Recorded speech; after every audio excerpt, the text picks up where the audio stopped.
Hello everyone and welcome back to The Lost Planeswalker. You're here with me, Jesse, The Lost Planeswalker. And today I'm going to talk about another commander deck upgrade guide from the Murder at Karlov Manor set. And we have Deep Clue C today. And Deep Clue C is a very, very cool deck and probably the strongest out of the box deck just in general. I'm going to be doing this video a little differently because honestly, I could not find a card to cut from this deck. I was so happy with every card in this deck. It just seems perfect. Now, you could probably upgrade some cards, and that's what I'm suggesting, but just pulling some cards out because they don't work just didn't work in this deck. Every card I loved and every card I thought worked pretty well. The only notable exceptions are there are some secluded lands that just cycle that I thought about removing, but even those, cycling it for just a single colored mana seems pretty great to me. So, like the other ones, I'm going to talk about the commander, I'm going to talk about the new cards, but then I'm going to just talk about some cards you maybe want to put in to upgrade this deck versus just removing cards to include instead. Because, like I said, I honestly love this deck. They reprinted some really heavy hitters in this deck and got the prices down on those because they reprinted them, and it's just a very, very cool deck. So let's talk about the two commanders in this deck, which we have Morska Undersea Sleuth and Sophia Dogged Detective. So Morska Undersea Sleuth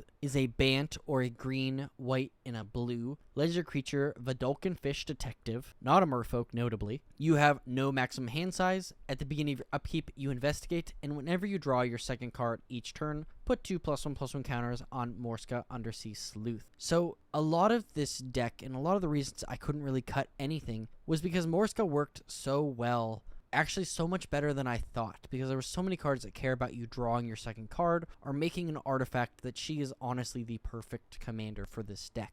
Looking at her, she's kind of just a bland card, you know? She gives you no max hand size, she makes you a token, and she can get bigger if you draw more cards. But there was just no way for me to know until I looked through this deck just how great she is. But on the other hand, we have Sophia Dogged Detective, 1 green, white, blue, legendary creature, human detective. When Sophia Dogged Detective enters the battlefield, create Tiny, a legendary 2/2 Dog Detective creature token with trample. 1, sacrifice an artifact token, put a +1/+1 counter on each dog you control. Then, whenever a dog you control deals combat damage to your player, create a food token, and then investigate. Wow, Sophia is pretty great, making 2 different tokens whenever a dog you control deals combat damage, which is also very, very powerful. But notably, I believe that this is also the other half to the Meddling Youths. You know, this is kind of a Scooby-Doo theme, and I could be entirely wrong about that, but I'm pretty sure that was the case. If you definitely look, there's a pretty big dog there, and it's funny that they're named Tiny, you know, as Scoob.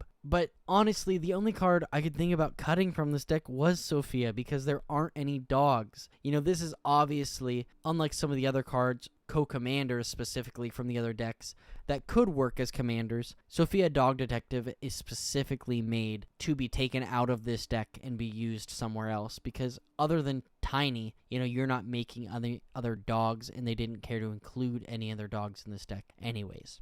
But let's real quickly run through these new cards and then look at some of the cards I think you could consider including. So starting out, we have Armed with Proof, Detective of the Month, and Follow the Bodies. Armed with Proof is an enchantment that says when it enters, you investigate twice. Then clues you control are equipment in addition to their other types, and have equipped creature gets +2/+0 and equipped for 2. Detective of the Month has Ascend, and as long as you have the City's Blessing, detectives you control can't be blocked, which there are a good number of in this deck. I guess are just the new cards because they don't have, you know, a lot of other cards in this deck. But whenever you draw your second card each turn, create a 2/2 white and blue detective creature token, where is in the deck gets very powerful, creating all of those detectives that can't be blocked. And then Follow the Bodies has Gravestorm and Investigate. And Gravestorm is just like Storm, but graveyard related. Whenever you cast a spell, copy it for each permanent that was put into your graveyard from the battlefield this turn.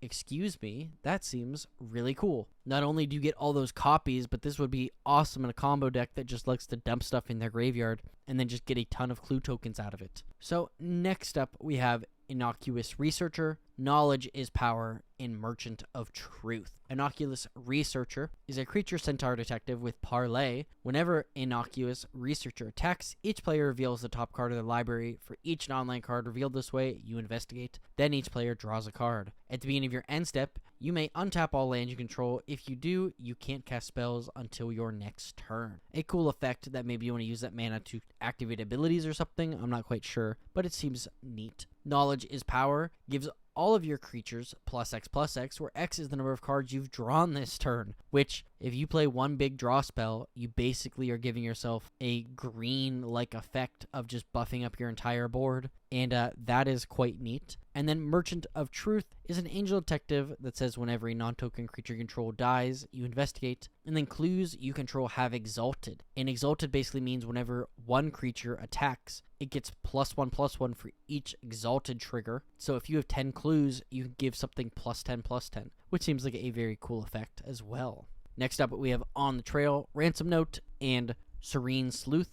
On the Trail is an enchantment that says whenever you draw your second card each turn, you may put a land from your hand onto the battlefield tapped. And I expect this card to get a little bit more expensive. It's around $4 right now, but this is a perfect card in any Enchantress deck because any Enchantress player knows you end up with a lot of lands in your hand, and being able to just play a second one before discarding them to the bin is well worth the trouble. Ransom Note, this is a card that is included in every deck and reads, when it enters, you surveil 1, or 2 sack it to cloak the top card of your library, go target creature, or draw a card. And Serene Sleuth is a human attack. Says at the beginning of combat on your turn, investigate for each goated creature you control. Then each creature you control is no longer goated. This card is also a little bit of a mystery. It is pretty neat, but I don't know how big of a threat your creatures getting goated are going to be. But I guess maybe this is a threat. This definitely would be good in the other Murder at Karlov Manor Commander deck Blame game, but I just don't know how that's going to be here, I guess. And then one of my favorite cards, because I just think it's so unique, is Tangle Trove Kelp.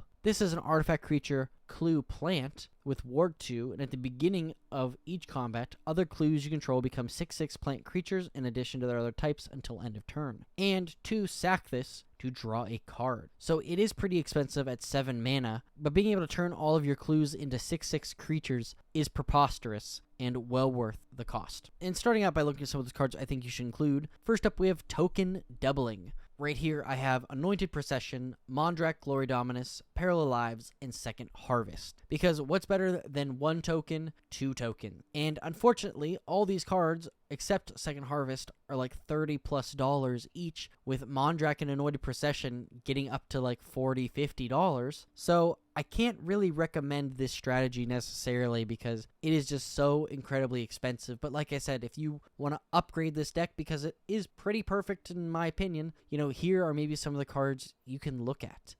Also looking at some cards, we have some artifact cards that care about, you making artifacts or having them on the board. We have Displaced Dinosaurs, Jaheira, Friend of the Forest, Kark Clan Ironworks, and Urza, Lord High Artificer. Displaced Dinosaurs is from the Doctor Who Commander decks and says, as a historic permanent enters the battlefield under your control, it becomes a 7/7 dinosaur creature, 7/7 dinosaur creature in addition to its other types. Artifacts, legendaries, and sagas are historic. So all of your clues entering the battlefields are now going to be 7/7 dinosaurs, in addition to being clues, which is quite powerful and well worth this card potentially going in this deck.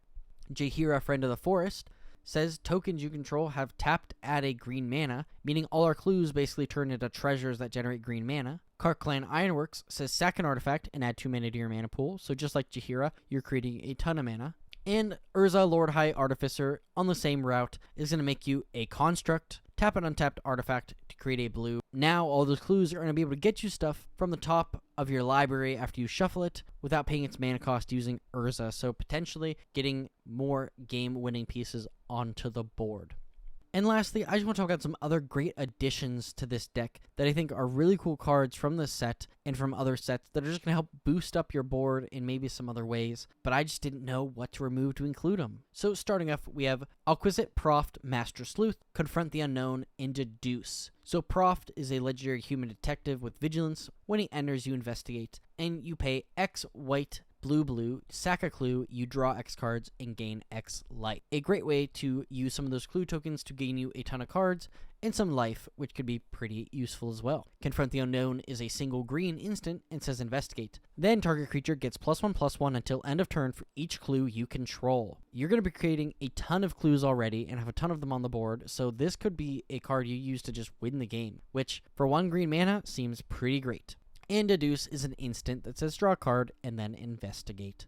Next up, we have Forensic Gadgeteer, Growth Spiral, and Lavina Foil to Conspiracy. Forensic Gadgeteer is probably one of my favorite new cards, especially because of its second ability, but it's a Vidalcan Artificer Detective with whenever you cast an artifact spell, you investigate, and activated abilities of artifacts you control cost 1 less to activate. This effect can't reduce the mana to cost less than 1 mana. This card just automatically wins if you have something like Basalt Monolith, that creates you 3 mana, and then it only costs 2 to untap it. And this goes infinite with some other cards, and is just a really, really cool card that is probably going to be worth some money. But in addition, it's so great in this deck because it just costs 1 to crack those clues instead of 2. But in addition to that, it works with food tokens and any other artifact token that would just cost you mana to tap and sack and activate. Growth Spiral is great because you draw a card, put a land from your hand on the battlefield. Just a good Simic card in general to include. And Lavina Foil to Conspiracy is 1 hybrid white-blue legendary creature human detective with vigilance. Whenever you cast your second spell each turn, you investigate. And you add colorless, activate only during an opponent's turn. So potentially, you cast 2 spells, you investigate, and then you get that 2 mana to crack it, which is a very cool effect. And the last 2 cards I think would be worth including in this deck is Officious Interrogation and Thoughtcast. This Azorius spell is an instant, and it costs an Azorius more to cast for each target beyond the first, but you choose any number of target players and investigate X times, where X is the total number of creatures those players control. This is one of those cards that can get out of hand if your opponent has 10, 20, 50 creatures. Maybe they're playing a creature token deck and just went wild. You can create 50, tokens, and maybe that's worth doing. Obviously, in Urza decks, this is going to be a great card if you can play it, if you have, one of the Urzas that has white in it, and Lord High Artificer, because you're going to be able to just generate so much mana from that. And Thoughtcast for a single blue mana, because you're going to have enough artifacts in this deck to cost only 1 blue mana. You get to draw 2 cards, which who doesn't like drawing 2 cards for a single mana? But that is it. I just want to say thank you so much for watching this video. I hope I inspired you and found a card that you will decide to include in this deck. And if you do, please let me know. This was a very, very cool deck to build. And just leave a comment down below and maybe say a card I didn't include that you think would be great. Or, hey, Lost Planeswalker, yeah, you should definitely remove this card. I understand that you think it was good, but I don't like it. Anything would just be awesome. I'd love to hear what you guys have to say. But in addition to that, please subscribe, leave a like, share this video with a friend. All those really help me out, and it really means a lot to me. So today's Scryfall card of the day is Carnage Gladiator. Not the foulest or bloodiest act, as Rix Mahdi by a stretch. Thank you so much for watching, and as always, I'll see you later, Planeswalkers.